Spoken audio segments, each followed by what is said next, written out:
자, 우리 1번부터 보도록 하시겠습니다. 자, 1번에 보시면 놀이하는 유아의 유능함은 개정누리과정의 인간상과 연계될 수 있습니다. 유아의 유능함과 누리과정의 인간상을 연결해서 빈칸을 채우는 건데 이거는 창의적으로 쓰시는 문제가 아닙니다. 이해자료집 암기 문제예요. 근데 이걸 보면서 이제 해시리는 정말 다 외우셔야 돼요. 해시리는 선생님들이 고시문만 외우고 땡 이러는 분들 계신데 그거는 정말 잘못 생각하는 겁니다. 2019 개정누리과정 안에는 상당히 많은 이론들이 들어가 있어요. 그래서 제가 이제 해시리 특강이나 이런 것도 저만 했었어요. 원래 해시리를 강조한 것은 처음부터 강조한 거는 이지선 유아유형밖에 없었거든요. 오히려 딴 데는 막 그런 거 해시리를 왜 외우냐 막 이런 왜 공부하냐 뭐 이런 거였어요. 3호세 누리과정을 계속 시키고 막 그랬는데 저만 계속 강조를 했던 건데 지금은 이제 시험이 나오니까 이제 해시리 같은 거는 다른 것들도 강의를 하는 것 같은데 너무 이렇게 해시리 조항만 갖고 강의를 하면 안 됩니다. 해시리 안에는 굉장히 많은 신이론들도 녹아 있고 놀이도 알아야 되고 굉장히 심도 있는 내용들이 많이 들어가 있어요. 어떻게 보면 해시리를 잘 이해하면 그냥 끝난 거예요. 그만큼 할 것들이 많거든요. 자, 그래서 일단은 이제 이해는 제 강의를 들으면서 이제 계속 하시면 되고 해시리 패키지에서는 그래도 어느 정도 제가 소화를 하고 있는데 그것만으로도 사실 안 됩니다. 이번에 2025 유아유형에 보시면은 패러디 그림책, 상호 텍스트성 이런 거 났잖아요. 그래 상호 텍스트적인 입장은 2019 개정 누리과정에 굉장히 많이 반영되어 있어요. 의사소통 영역에만 반영되어 있는 것이 아닙니다. 저희는 이제 작년 가을에 상호 텍스트적인 입장을 영역마다 다 풀어봤어요. 그래서 패러디 그림책 물론 저희 문제랑 너무 똑같이 나왔고요. 자, 그런데 일단 이해하는 건 조금 이제 시간이 필요하고 저랑 같이 계속 공부해가면서 이해를 하시면 되고요. 우선은 해시리를 외워야 돼요. 고시문은 당연히 외우시는 것이고요. 해시리 책이 두꺼운 거 그거 어떻게 다 외우나. 물론 못 외우죠. 그래서 제 책 있잖아요. 해시리 한 번에 끝내기 책은 얇아요. 그리고 저희는 학원에서 책 출판으로 돈을 벌 생각을 하고 있지 않기 때문에 책값이 엄청 싸요. 그래서 제가 책 낸다 그러면 학원에서 별로 안 좋아해요. 그게 왜냐하면 그게 그쵸. 그래서 그리고 파일을 다 강의에 올려드려요. 해시리 특강에도 다 올려드렸기 때문에 그냥 다운받아서 보셔도 되지만 제 생각에는 사는 것도 괜찮지 않을까? 아니면 출력을 해서 묶으세요. 그래서 묶어서 갖고 있어야지 그거를 그냥 이렇게 집게로 찍고 이러면 안 될 것 같아요. 제본을 하시던지 아니면은 책을 사시던지 그렇게 사도 근데 이게 저희가 이렇게 막 엄청 값비싼 제본을 하는 게 아니라 중간에 좀 떨어지고 그러긴 하더라고요. 그걸 다시 링으로 묶던지 해야 돼요. 자, 그래서 선생님들께서 그 책을 외우시는데 해시리 한 번에 끝내기 정도는 다 외우셔야 합니다. 그런데 어떻게 외우셔야 되냐면 제가 알려드릴게요. 제 수강생들은 해시리 한 번에 끝내기를 다 갖고 계시니까 그 중에서 문제는 빼세요. 문제는 풀어봐야지 문제를 다 외울 필요는 없잖아요. 문제는 빼고 그 다음에 놀이. 제가 놀이도 실행자료집, 이해자료집 놀이를 다 그림 이렇게 도표화해서 전부 이렇게 흐름 알 수 있게 그렇게 정리했거든요. 그거 외울 필요는 없잖아요. 놀이. 그 다음에 심화학습이 있어요. 사실 심화학습은 더 많이 써야 되지만은 해시리에 녹아있는 그런 놀이를 이해할 수 있는 그런 심화 이론들이 들어있거든요. 이거는 외울 필요 없어요. 이건 외울 필요 없고 이거 빼면 진짜 얇아요. 그 정도는 외울 수 있거든요. 자, 그래서 선생님들께서 해설서, 실행자료집, 이해자료집 정도는 달달 외우셔야 됩니다. 그래서 2024 유아임용 논술 문제 같은 경우에도 놀이의 즐거움 이런 것들을 쓰는 거였는데 그거 이해자료집 외워야 되는 거였어요. 물론 저희는 다 외울 수 있게 정리가 되어 있었고 그 다음에 이제 인간상 이런 것들도 인간상이 무슨 슬로건인 줄 알고 막 공부 다 안 하더라고요. 저희는 철저하게 공부를 했었고 그 다음에 이제 아동권리 협약 이런 것들도 처음에 나왔을 때 다들 틀렸거든요. 근데 저희는 그때부터 이제 미리 다 공부를 했어요. 그런 내용 거기 다 들어있어요. 그래가지고 외우세요. 이거 빼고 얘만 빼고 놀이, 문제, 심화학습 요걸 빼고 다 외우셔야 됩니다. 근데 외울 때 이렇게 막 깜지 쓰고 이렇게 외우지 마시고 회독을 돌리세요. 회독을 자연스럽게 돌리면 외워지고 해시리 한 번에 끝내기를 회독을 몇 번 돌리고 그 다음에 어느 정도 익숙해지면 교육부 본책을 좀 보셔야 돼요. 그렇죠? 처음에 교육부 본책을 볼 필요는 없는 게 봐도 잘 몰라요. 왜냐하면 줄 그리고 너무 두꺼워가지고 읽다가 헤매요. 그러니까 그렇게 보지 마시고 일단 제 책을 딱 보면 뼈대나 구조가 보이잖아요. 그래서 그렇게 해서 그걸 회독을 한 다음에 다시 본책을 한 번 정도 볼 필요는 있죠. 중간에 본책 보고 다시 해실이 한 번에 끝내기 보면서 또 한 번 보고 이렇게 해서 그게 되게 익숙해지면요. 제가 해실이 문제를 되게 많이 내거든요. 근데 해실이 문제 중에서는 사고형 문제도 있고 해실이를 철저하게 외워서 써야 되는 문제들도 있는데 벌써 공부가 잘 돼 있는 분들은요. 해실이에 나오는 용어와 문장을 그대로 써요. 그래서 제가 개인지도 하면서 선생님 어떻게 이렇게 잘 쓰세요? 이렇게 물어보면 모르겠어요. 자꾸 봤더니 익숙해졌어요. 이렇게 얘기를 하세요. 그리고 뭐 제가 이제 수험가 전체에서 개인지도 하는 건 저밖에 없잖아요. 못해요. 딴 데는 못합니다. 이거는 실력과 이런 게 있어야 되는 거예요. 실력과 진짜 1, 2차를 완전히 꿰고 있어야 개인지도를 할 수 있어요. 왜냐하면 수험생 중에는 실력이 있는 분도 있고 없는 분도 있고 그런데 있으면 있는 대로 없으면 없는 대로 여러 가지 질문이 있기 때문에 제가 공부 방법도 알려드리고 답을 드려야 되거든요. 그러니까 저는 할 수 있어요. 저는 이제 진짜 유아인명 최고의 전문가이고 그리고 또 이제 그 학생 지도 경력도 너무 많잖아요. 그리고 대학원생 논문 지도도 다 하는데 제가 왜 안 되겠습니까? 그래서 저는 가능해요. 근데 일반 여타의 수험가에서는 불가능합니다. 불가능해요. 자, 그러니까 저의 개인 지도를 막 엄청 이렇게 많이 헐뜯는 것 같아요. 근데 그게 다 가짜인 게 저의 개인 지도생들과 저와의 관계는 진짜 끈끈합니다. 이게 이제 같이 전투를 하는 입장이잖아요. 그래서요, 저한테 별 얘기 다 합니다. 진짜로 이게 개인 지도가 공부만 가르치는 그런 게 아니에요. 별 얘기 다 해요. 그렇게 하면서 끈끈하게 정말 이거는 학원 강사와 수강생을 넘어서는 거예요. 네, 그런 관계이기 때문에 저는 한 분 한 분 누군지 다 압니다. 다 알아요. 몇 년 전에 지난 분들 어떤 분인지 다 압니다. 제가 머리가 나쁘진 않잖아요. 그 정도 숫자는 다 기억합니다. 그리고 그 각자 정말 인생을 공유하는 관계예요. 그런 진짜 소중한 만남이에요. 저는 이제 대학에 있을 때도 그런 대충 교수 생활을 하지 않았지만 수험가에 나와서는 더욱 진지해졌어요. 왜냐하면 선생님들의 인생을 걸고 진짜 피땀이 서려 있는 거를 제가 알기 때문에 선생님들을 대할 때 정말 저는 진지하게 대합니다. 그래서 어떤 인생을 살고 계시며 그 선생님이 지금 어떤 생각을 하고 있는지 제가 잘 알아요. 어떤 경우엔 답안을 보면 이 답안을 그 자리에 앉아서 쓰셨는지 카페에서 쓰셨는지 그런 것도 다 티가 나요. 자, 그런데 뭐 제 욕을 한다고요? 그거는 너무 가짜입니다. 너무 가짜예요. 제 그 수강생들과 특별히 일반 수강생 선생님들하고도 끈끈한 관계이지만 개인지도 선생님들과의 저와의 관계는 진짜 설명할 수 없습니다. 그런 관계이기 때문에 뭐 저를 자꾸 뜯고 씹고 이렇게 하시는 것 같은데 그거는 이제 어떻게 보면 뭐 노이즈 마케팅 해주는 거죠, 뭐. 그래서 그리고 저희 학원이 법학원이잖아요. 절대 가만두지 않습니다.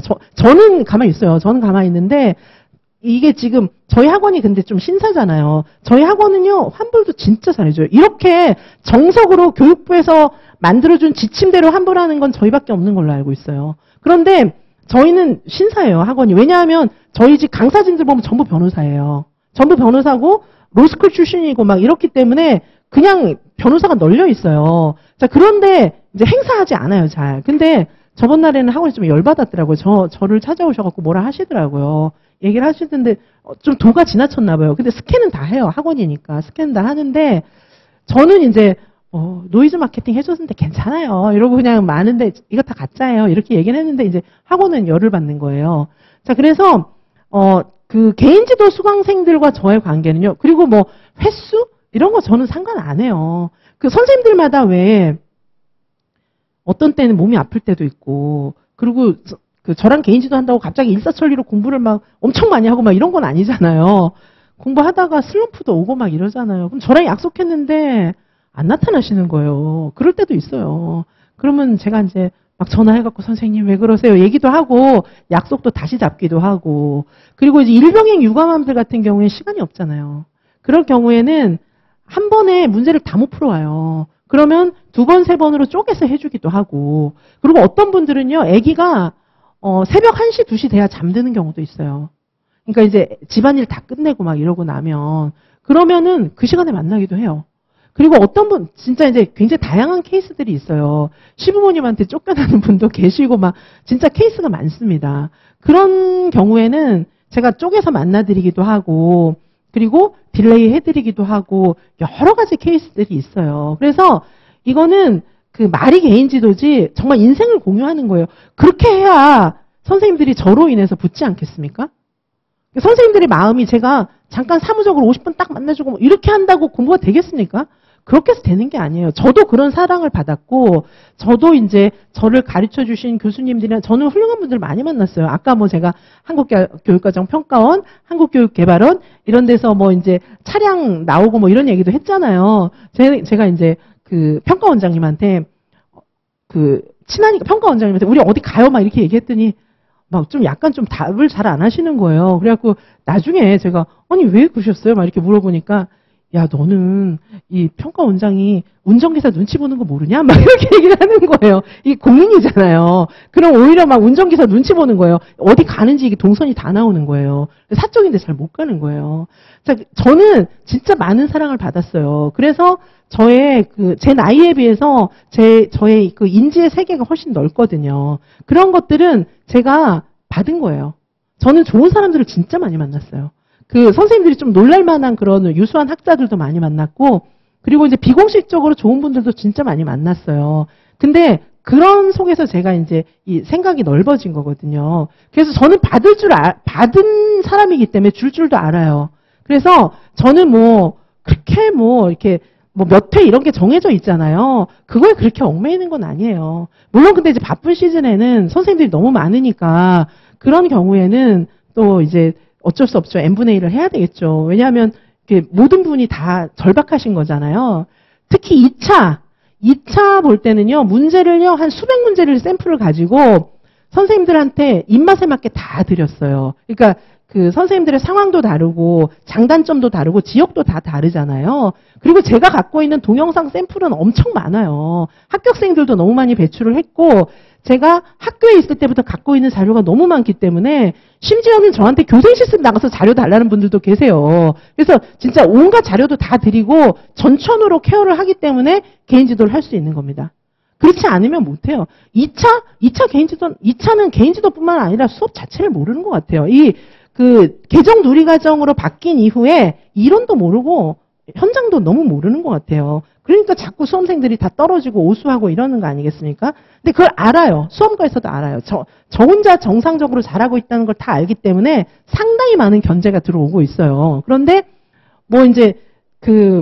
제가 바르게 하고 떳떳하기 때문에 누구도 저를 이렇게 정식으로는 이렇게 저를 못 걸어요. 그렇지만은 이제 음성적으로 자꾸 이렇게 악성 루머를 퍼뜨리고 이렇게 태클을 걸고 이렇게 하는데 그런 거는 이제 곧 사라지는 거 아니겠습니까? 그래서 제가 잘하고 있다는 거를 알려주는 거죠. 제가 만약에 이제 잘 못한다 이러면 아무도 신경을 안 쓰겠죠. 근데 태클이 정말 많이 들어옵니다. 태클만 들어오는 게 아니라 좋은 제안들도 많이 들어오는데 저는 그냥 선생님들하고 학원하고의 신뢰관계도 너무 중요하고 선생님들과의 신뢰관계가 가장 중요하다고 생각하기 때문에 태클이 됐든 좋은 제안이 됐든 저는 다 무시하고 일단 제가 하는 일에 충실하면 저는 되는 거예요. 저는 이때까지 그렇게 살아왔고 제가 하는 일에 이때까지 충실하게 살아와서 거기서 성과를 냈어요. 지금까지. 이렇게 제가 이리 흔들리고 저리 흔들리고 그래서 누가 달콤한 말 한다고 거기 딸려가고 그렇게 살지 않아요. 그렇게 살 수 없어요. 선생님들도 이제 아마 인생관이 있으시겠지만 저도 그래서 선생님들께서 제가 왜 이런 얘기를 하냐면 제가 말씀드린 대로 공부하셔야 돼요. 대충 공부해서 붙을 수 없어요. 그렇게 대충 공부해서 붙을 수 있는 시험이 아니고 그런데 열심히 하면 또 할만해요. 제가 다 끌어드리고 제가 자료도 드리고 필요한 걸 다 드리고 끌어드리니까 이게 어떤 선생님도 어제 그러시더라고요. 교수님 너무 든든해요. 막 이러는 거예요. 개인적으로 만나가지고. 예, 하세요. 그래서 제가 일단 끄는 대로 이렇게 하시면 다 하실 수 있기 때문에 별로 어려운 게 아니에요. 자, 다시 돌아가서 2019 개정 누리과정 너무 중요해요. 2019 개정 누리과정은 그렇게 쉽게 이해할 수 있는 성질이 아닙니다. 자, 여기 이 문제는요. 자, 선생님들께서 이 추구하는 인간상은 너무 중요한 거예요. 추구하는 인간상은 왜 중요하냐면 이 인간상이 우리 이제 교육법 안에 보면 교육법이 모법이고요. 교육법이 있기 때문에 유아교육법도 있는 거거든요. 그런데 초중등 교육법도 있어요. 고등교육법도 있어요. 그렇죠? 그런데 이렇게 일맥상통하는 인간상이 있는 거예요. 최종적인 교육의 목표는 뭐 홍익인간 이런 건데, 우리나라 교육에서 달성하고자 하는 인간상이 있는 것이고, 유치원, 초등학교, 중고등학교, 대학교, 여기를 관통하면서 어떤 인간을 만들어내고자 하는 인간상이 있는 거예요. 교육의 목표 지점이잖아요. 그런데 옛날에는 유치원은 취급도 안 해줬기 때문에 유치원은 공교육을 안 쳐줬어요. 그래가지고 인간상이 없었던 거예요. 이거는 뭐 완전히 뭐 태권도 학원, 피아노 학원 이런 데랑 똑같은 거예요. 인간상이 없었는데 2019 개정 누리과정이 딱 되면서 유치원 교육과정은 국가교육과정이야. 이렇게 얘기한 거예요. 그거는 유치원, 초등학교, 중고등학교, 대학교처럼 근간을 이루는 교육이다. 공교육이다. 이걸 선포한 거예요. 그래서 국가교육과정 문제 나오는 거예요. 초등교육과정하고 연계가 된다는 거는 우리 유치원이 어마어마한 지위를 있다는 걸 공적으로 시인한 거예요. 그래서 교수들은 관심이 많죠, 그거에. 그러니까 시험 문제를 내는 거예요. 그리고 인간상도 초등과 연계되어 있습니다. 그래서 인간상은 되게 중요한 거예요. 그런데 이 인간상을 달성할 때 어떻게 합니까? 인간상을 달성할 때 애들을 막 붙잡아 놓고 공부시키고 막 이렇게 하는 게 아니고 놀면 돼요. 그러니까 우리 2019 개정 누리과정의 놀이는 배움이 있는 놀이예요. 놀면서 배우는 겁니다. 자, 그래서 이렇게 연결되는 거를 우리 이해 자료집에는 나와 있어요. 그런데 선생님들은 이제 이런 건 그냥 대충 넘기는 거예요. 자, 그런데 선생님들은 어떤 게 중요한지 안 중요한지 잘 모르잖아요. 그래서 제가 해실이 한 번에 끝내기 책에 정확하게 정리해놨어요. 그걸 보시면 이제 선생님들이 볼 수 있는 형태로. 이게 해실이 같은 경우에는 지금 요즘 포스트 모던한 입장이 다 반영되어 있기 때문에 내러티브 형식으로 써 있어요. 글이 다.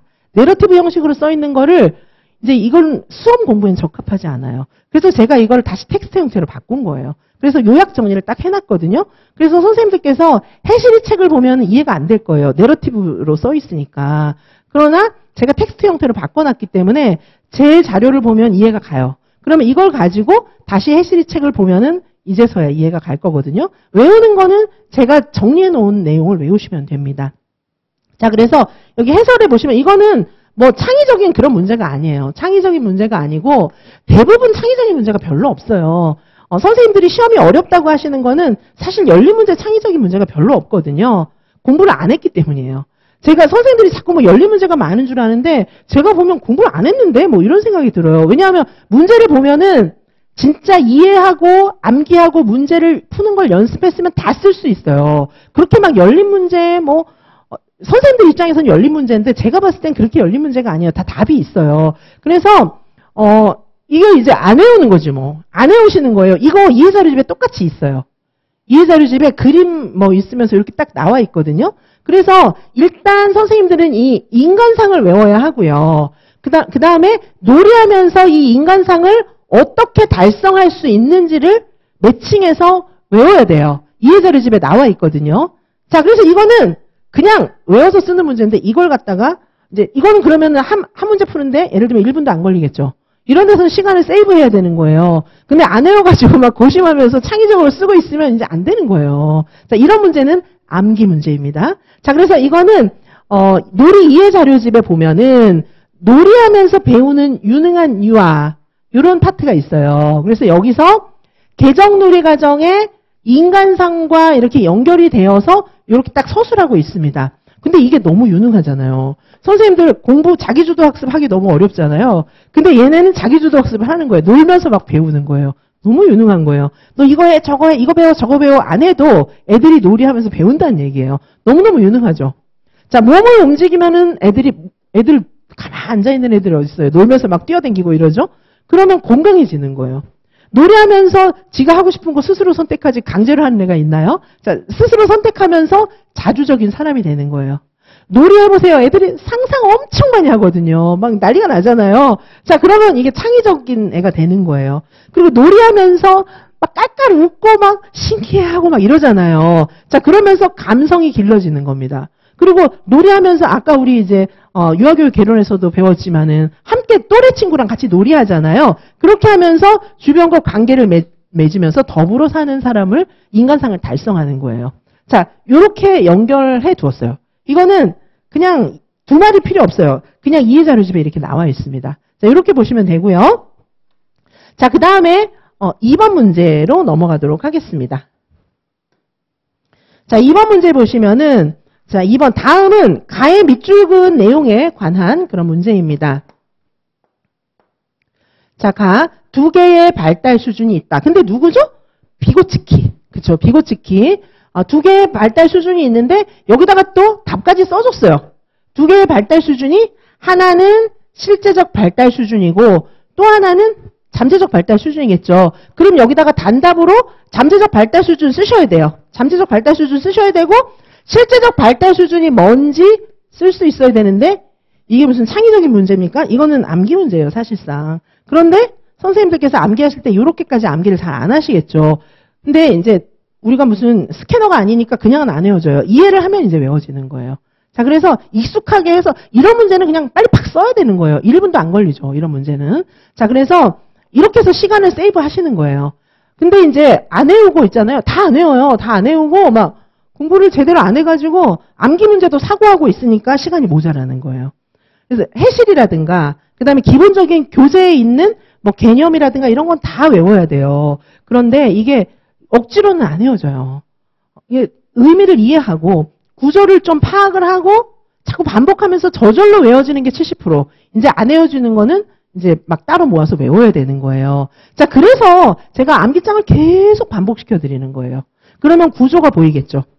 구조가 보이고 또 제가 자세히 설명해 드리니까 이해가 되잖아요. 근데 그런다고 이해가 다 되는 게 아니에요. 문제를 통해서 내용을 다시 보면은 그 이론이 다른 각도로 보여요. 그럼 진짜 이해가 됐거든요. 그러면 많이 외워져요. 수월해집니다. 그리고 이제 외우는 방법은 각자 선생님들마다 다르겠지만 제가 추천드리는 방법은 암기장 회독. 그다음에 두 번째는 모범답안 필사. 그런 걸 계속 회독을 돌리시는 거예요. 자, 모범답안 회독을 하면서 어떻게 외우냐? 모범답안만 따로 이제 필사를 하시는 거예요. 한글 파일 이런 데다가 이제 모으는 거죠. 그래가지고 모범답안을 쓰고 다시 회독을 돌려야죠. 모범답안만. 그러면 간단하잖아요. 근데 모범답안을 보면서 어떻게 회독을 돌리시냐? 모범답안을 보면서 이게 무슨 문제였지? 문제를 떠올려 보시는 거예요. 그러면 이제 공부가 된 거예요. 문제가 생각나면 그 문제는 아는 거예요. 자, 그리고 이 회독을 돌릴 땐 입으로도 중얼중얼 하셔야 돼요. 워드로 칠 때도 중얼중얼 하면서 치시고. 그러면 많이 외워지고 저희는 문제를 워낙 많이 풀기 때문에 모범답안만 필사해도 꽤 돼요. 그 안에 개념하고 다 들어있어요. 자, 그렇게 외우시는 게 좋고 그 다음에 한 번씩은 해설 자료만 묶으세요. 해설 자료만 묶어가지고 해설 자료만 회독을 또 돌려요. 한 번씩. 그렇죠? 근데 해설 자료는 좀 더 많겠지만 그렇게 많지는 않아요. 과목별로 묶는 거죠. 백제도 묶고, 이백제도 묶고, 여기, 서답식 유아교육이론도 묶고 해가지고, 묶어가지고, 필요 없는 거는 빼고, 필요한 것만 회독을 돌리시면 되는 거예요. 그러면 마찬가지. 이 해설지 회독을 돌리실 때도 문제를 생각해 보세요. 그죠? 문제 생각이 안 나면 다시 찾아보시는 거예요. 자, 그렇게 해서 회독을 돌리시면은 이게 이해가 잘 되고 정리가 됩니다. 자, 그런 방법을 좀 추천드릴게요. 자, 이런 것도 말씀드렸지만은 암기 문제죠. 근데 이렇게까지 암기를 다 하는 분들이 잘 안 계시잖아요. 뭐 우리 책이 얇다지만 그걸 어떻게 다 외우겠어요. 그렇죠? 그래서, 그리고 이제 그 책을 벗어나는 그런 것도 많잖아요. 그거는 문제에서 다 우리가 풀 거예요. 그거는 이런 식으로 외우시는 겁니다. 모범답안 필사하고 해설 자료 보시면서, 그리고 게다가 반복도 엄청 시켜드릴 거예요. 반복되는 문제, 어려운 문제, 새 문제, 뭐 또 반복 이런 문제, 그런 것들이 다 융합이 되어 있기 때문에 대부분의 선생님들이 외워질 겁니다. 한 번 보고 외워질 것 같아요. 안 돼요, 선생님들. 수십 번 반복해도 외워질까 말까인데 그거를 선생님들한테 이게 그냥 던져줄 수가 없기 때문에 제가 엄청 반복을 많이 해드려요. 또 설명하고 귀에 못이 박이게 들으면은 나중에 시험장 가서 제 목소리가 막 들린다 하시더라고요. 자, 그래서 여기 잠재적 발달 수준이 있고 실제적 발달 수준이라고 하는 것은 무엇입니까? 자, 학생이 다른 사람의 도움 없이 스스로 문제를 해결할 수 있는 수준. 요게 실제적 발달 수준입니다. 그런데 잠재적 발달 수준 정의는 안 외우고 실제적 발달 수준만 외우면 또 안 되겠죠. 나중에 이제 문제가 또 잠재적 발달 수준 쓰는 문제도 또 있겠죠. 그리고 문제지에 또 이렇게 정의가 나와 있습니다. 자, 이렇게 해서 기억을 해주시기 바랍니다. 자, 그 다음에 이제 3번 문제 보도록 하시겠습니다. 자, 3번 보시면 나는 지금 나에 관한 것은 유아의 인지 발달의 한 측면에 관한 설명이에요. 자, 인지 발달인데 무엇일까요? 타인의 믿음, 바람, 의도, 마음 상태를 추론한다. 그렇죠? 그리고 성숙한 유아는 이게 이제 요게 좀 요 부분에 인지가 잘 발달된 성숙한 유아는 친구가 눈물을 흘리면 안아주고 위로도 해줘요. 이거는 뭐냐면 사실 여기까지만 봤을 땐 이게 뭔지 잘 모르겠거든요. 근데 이 뒤에 보시면 이것은 다른 사람들의 내적 경험을 안다라고 하는 증거라는 거죠. 사실 여기서 친구가 눈물을 흘리면 안아주고 위로한다. 이건 공감인가? 조망 수용 능력인가? 헷갈려요. 그런데 이 이유는 뭐냐면 다른 사람들의 마음을 알기 때문이다. 이렇게 얘기하고 있잖아요. 이해되시죠? 자, 그래서 여기 보시면은 믿음, 바람, 의도, 마음 상태를 추론한다. 지금 제가 빨간 걸로 이렇게 표시해 드린 게 마음 이론의 단서들이에요. 그죠? 자, 이렇게 이제 보시고 그 다음에 여기 그런 문제를 보셔야 되겠죠. 문제 1번에다가 이 용어가 뭐냐? 용어를 딱 쓰라는 거예요. 자, 용어는 여기 해설 자료 우리 1페이지에 있는 것처럼 마음 이론. 요거는 다 쓸 수 있을 거예요. 공부를 좀 하셨다면.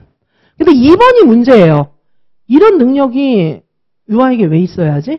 이거는 선생님들께서 마음 이론 막 공부를 했어도 답을 못 써요.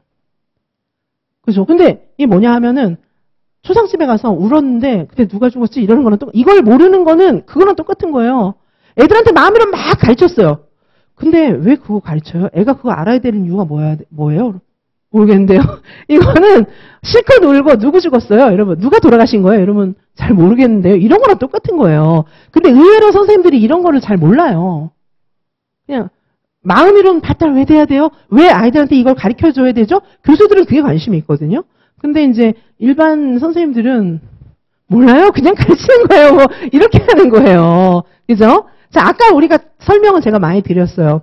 마음 이론이 발달해야 조망 수용 능력도 발달되고 사회인지 할 수 있고 제가 아까 자세히 설명드렸잖아요. 그런 내용을 쓰시는 건데 그걸 또 쓰려고 그러면 힘드니까 답에는 같은 얘기입니다. 제가 뭐 사회인지는 그렇게 쓰셔도 돼요. 근데 그보다 쉽게 써놓은 거예요, 이게. 자, 그래서 타인의 마음을 이해하고 협조하니까 사회생활을 잘할 수 있다. 이렇게 써준 거예요. 자, 마음 이론을 우리가 애들한테 트레이닝 시켜줘야 되는 이유는 책이 있으니까 그러면 안 되고 얘네들이 그래야 사회생활 잘할 수 있는 거예요. 자, 이렇게 쓸 수 있습니다. 자, 그래서 이제 이런 답안 정도는 머릿속에 답안이 많아야 돼요. 문제 유형을 익혀서 머릿속에 답안이 많으면은 2분 30초 아니고 1분 만에 막 써요. 대부분의 문제는 막 1분, 뭐 2분 막 이렇게 다 쓰면 시간이 남거든요. 그러면 진짜 사고형 문제가 한 몇 문제는 나와요. 그럼 2025 어렵다 그래도 제 생각이 그렇게 어려운 건 아니었어요. 왜냐하면 이게 이제 벗어나는 문제가 별로 없고 제가 어렵다는 건 힌트, 단서가 되는 단어를 안 썼어요, 지문에. 힌트나 결정적인 단서가 되는 단어들을 안 썼고 그러면 선생님들은 단어만 외웠으니까 이 지문을 읽고 딱 알 텐데 그런 단어를 싹 뺐어요. 모두 빼고 사례를 준 거예요. 그러니까 수험생 입장에서는 어렵죠. 근데 교수들 입장에서 문제를 또 그렇게 어렵게 낸 것도 아니에요. 왜냐하면 배운 범위를 벗어나는 문제를 별로 안 냈단 말이에요. 요즘에 이제 교수들의 관심사를 많이 줄였어요.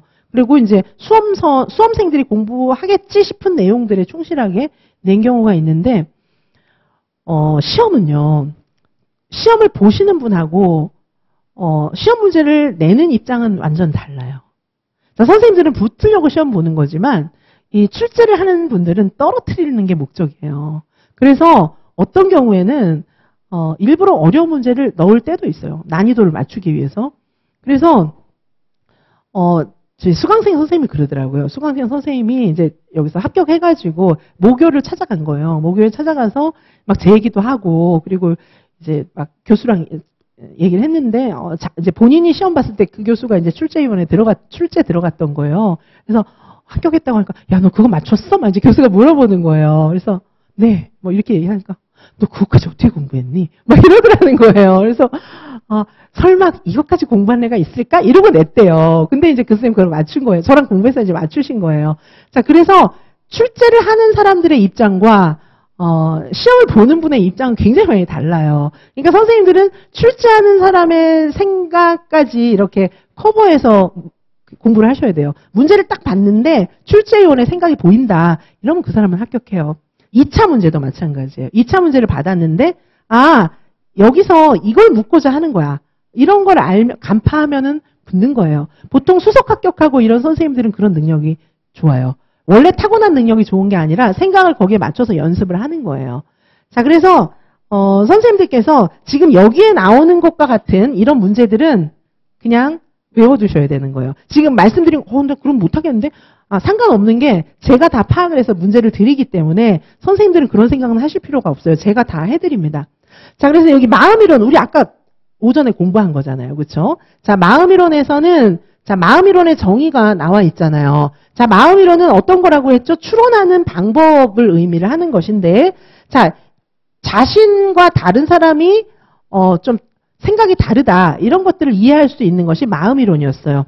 자, 우리 아까 유아교육 개론에서 다 다루었습니다. 그렇죠? 자, 그리고 마음이론의 유용성, 왜 필요하냐라는 거예요. 마음이론이 필요한 이유는, 자, 마음이론을 잘 터득하게 되면은 아이들은 다른 사람과 협조도 잘하게 되고 지도성도 높아지고 사회인지적으로 더욱 적응적인 삶을 살 수 있다. 이렇게까지 얘기를 하고 있는데 요거 아까 제가 다 설명드렸어요. 말로. 유아교육개론 시간에. 그리고 이거를 요약하면은 요렇게 간단하게 요약할 수 있다는 것입니다.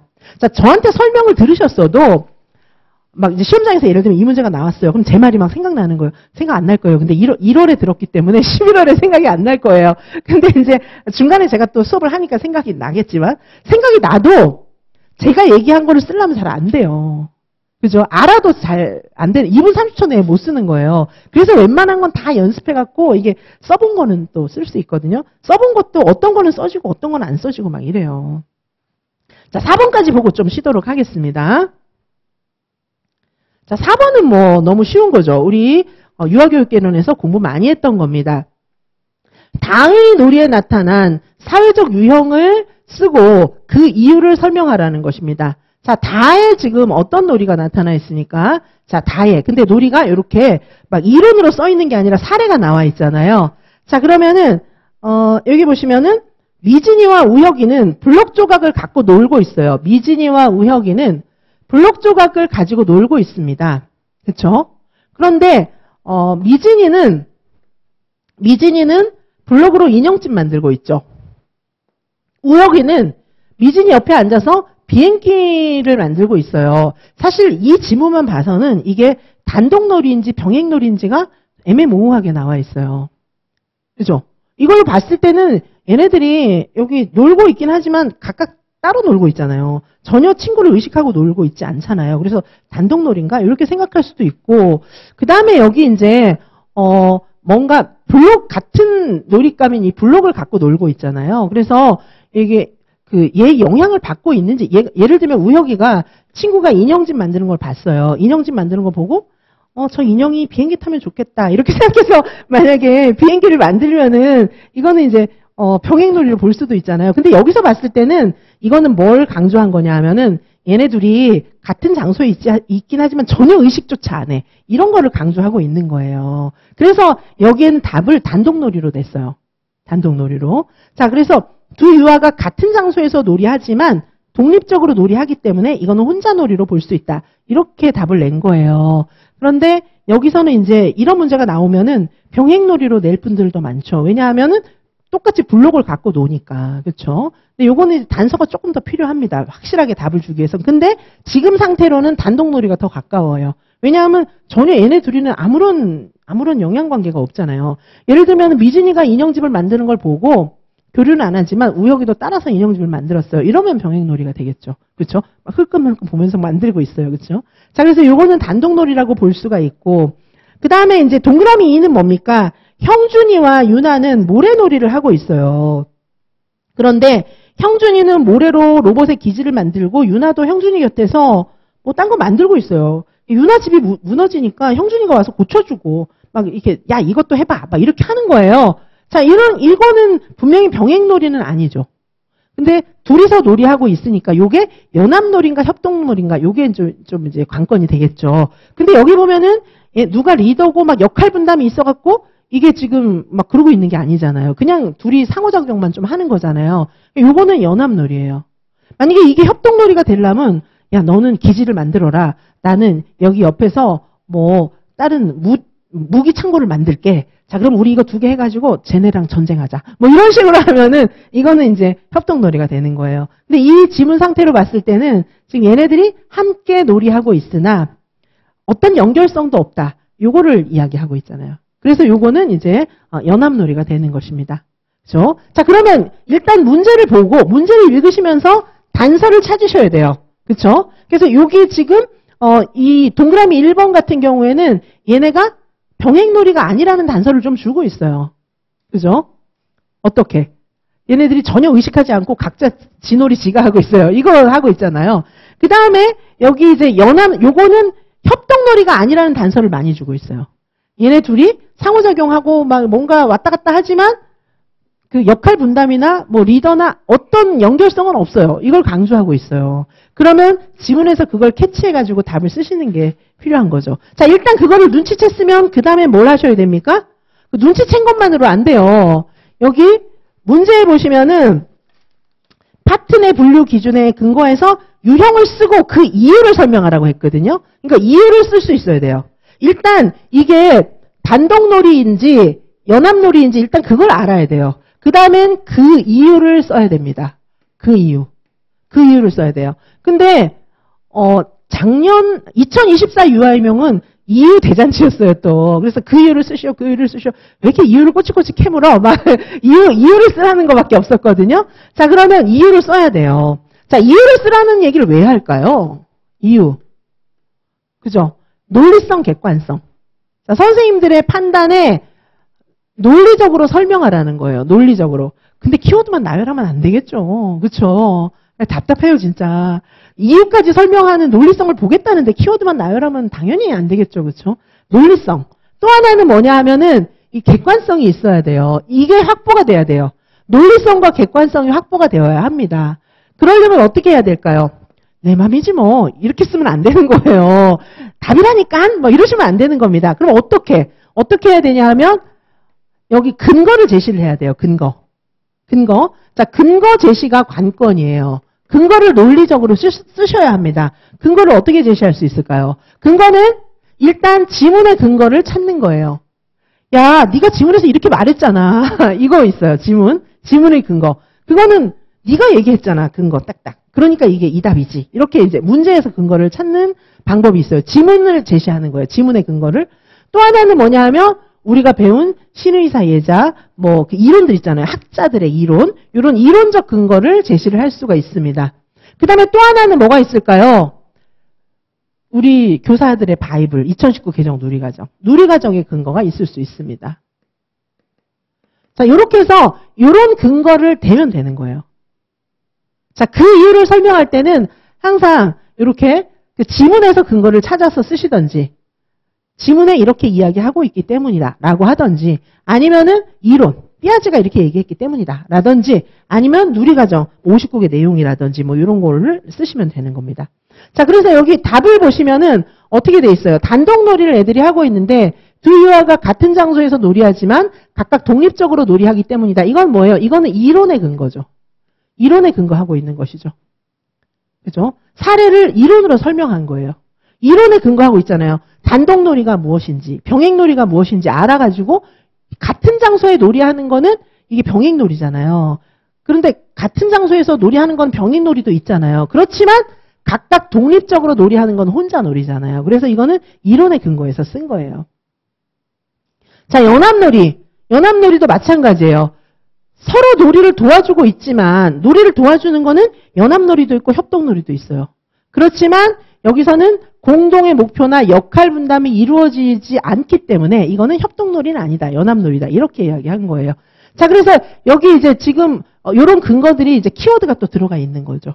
그렇죠? 그래서 이렇게 쓰는 거를 처음엔 잘 안 돼요. 이거 너무 쉬운 문제잖아요. 선생님들 막 놀이 공부하면서 다 하는 그런 쉬운 문제인데 이런 쉬운 문제가 나와도 답을 못 쓰는 거예요.